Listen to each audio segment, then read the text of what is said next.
A courtroom is a place to solve problems. The judge, jury, and witnesses are all parts of that process, but a courtroom can also be a scary place. What if you were on the stand? What if you were a child who had to tell a room full of strangers about what happened to you? While there is order in the court, there isn't privacy. All rise. It's a big thing to ask of a child to come into court and tell 12 strangers in a room full of people about being sexually abused. Children often have an incredibly difficult time disclosing the abuse in the first place, even to people close to them, people that they trust and love.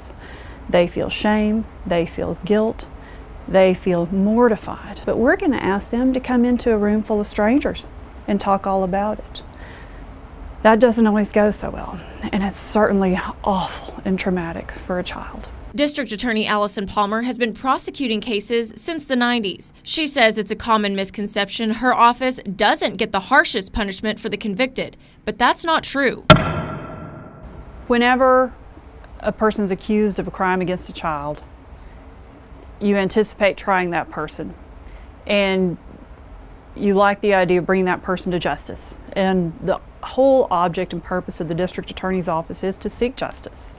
What we have to balance that desire against is, in order to do that, we either have to get the guilty party to admit guilt and plead guilty, or we go to trial. Palmer says in these cases, emotions run high and anyone's gut feeling is to put the criminal on trial. But the scales of justice have two sides. Going to trial sounds great in the abstract, but when you realize that the child victim will have to testify, it's not so great.